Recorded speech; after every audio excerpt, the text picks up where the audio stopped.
On the burial of Adonia Tiberondwa, one of the senior leaders, Kaindo Tafiri, came out and said that they always put on the UPC uniform, went around villages of Uganda killing people as false flags to implicate the government and military of Milton Obote. It has not stopped, ladies and gentlemen.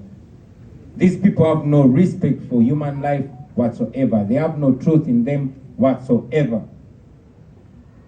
Now, you have seen reports awash media about the fake bombs, and these reports are coming from the UPDF itself.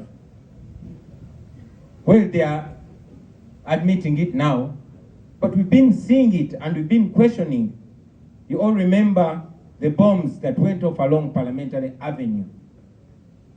And these were the justification for them to go to Congo, even before Parliament passed it.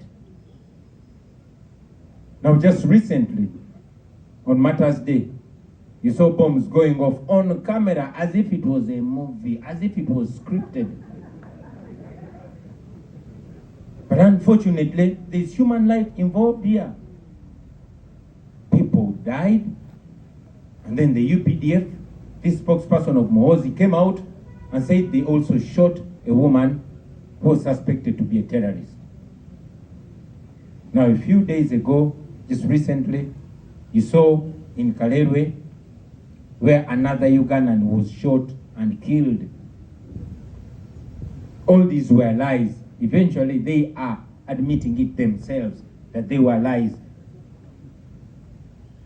But I must say that there's human life and human freedom involved here, because it is these bombs that were paraded to arrest our brothers Umar Magara, Moyodi, Machete, and many of our comrades are in prison, being charged with terrorism, being charged with these bombs, which are fake. These are excuses to take away money from the old and thoughtless Museveni. You all remember when we had our massive rally in Luwero, because the regime had no justification to stop us. They said they had intelligence that ADF was intending to use bombs on us. This has been an excuse always to stop us from moving, but also an excuse for them to siphon taxpayers' money, the money that is always hidden under the classified budget. Now here we are, ladies and gentlemen. Our comrades are in prison, our people are being killed. Nobody has been held accountable. But because they are fighting amongst each other, the truth is coming out. This should show you the nature of the regime that is presiding over our country, a typically criminal regime. Now, as if that is not enough, the regime continued to rule us with terror, with fear, trying to turn Ugandans against each other, of course using violence. It has not just started now. Some of you see goons being used by the regime, but it has not started now. You saw what happened recently on the streets of Kampala. It has not just started now. I'll take you back a little. In 2001, they used what they called Kalangala Action Plan, led by Kakoza Mutale, picking poor ghetto people and turning them against the population, beating, killing, and terrorizing the people. Every electoral cycle that comes, they always bring up a new group. Like I said, 2001, it was Kalangala Action Plan, led by Kakoza Mutale. In 2006, they brought what they called Chiboko Squad. In 2011, they brought Boda Boda 2010, led by Chitata, using common poor Ugandans against each other. Now, in 2016, you all remember, they went in ghettos picking young people, and they put up what they called crime preventers. led by Kayihura. They terrorized people, they killed people, and their leader came out proudly with impunity and said, we can kill for the president.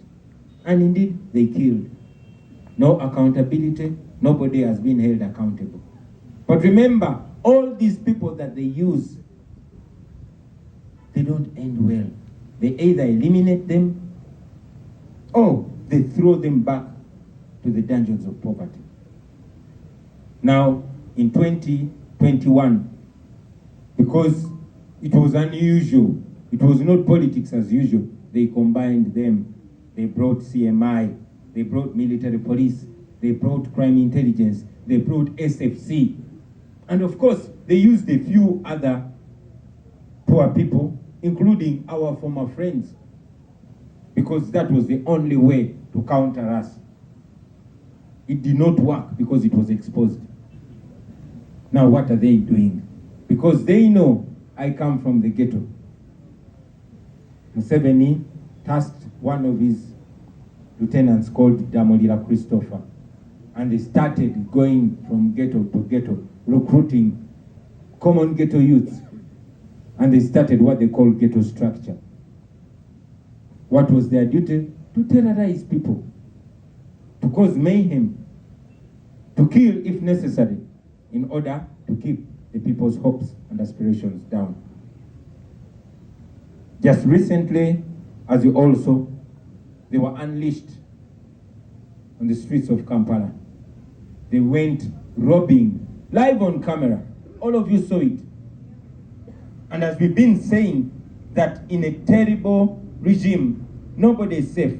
Among the victims was former CID chief Grace Akulo. They went as far as killing people. There's a lady called Nachiwala Sophie. She was killed, and the police was very quick to come out and defend the criminals. But because we are living in a digital era where everything is seen in real time, they were so ashamed, and this is what they did. They went and started picking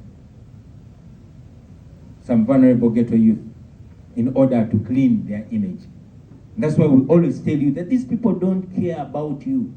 They will use you, they will dump you, and they will not only dump you, but they will follow you and destroy you so that you don't implicate them. That's exactly what they did. You saw ghetto youth crying, paid only 10,000 to rob them of their future. So, once again, I want to speak to you, my fellow ghetto people. The people that are using you, they are using you to rob you of your future. And to the ghetto parents, your children are putting not only themselves but also you in danger, because imagine what the family of Nachiwala is thinking. One day the people might rise in mob justice, and they will not only come for your children, but they will come for you too.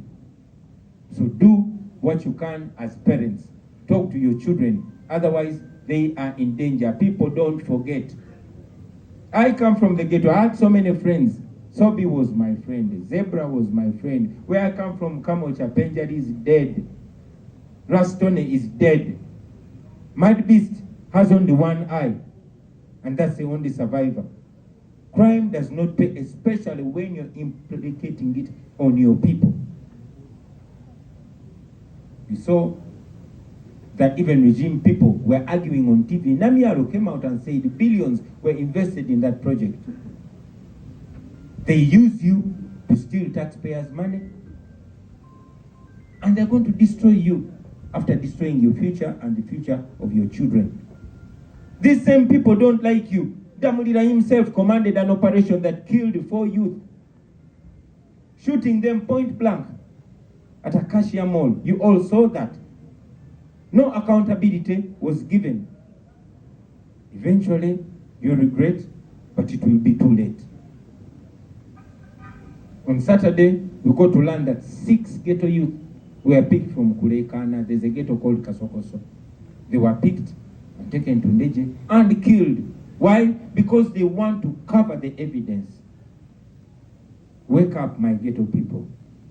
These people don't love you. They're using you, and they're using you against yourselves. That's all I can say to you. There's also a matter that I want to address. It was talked about by the chairperson of our election management committee.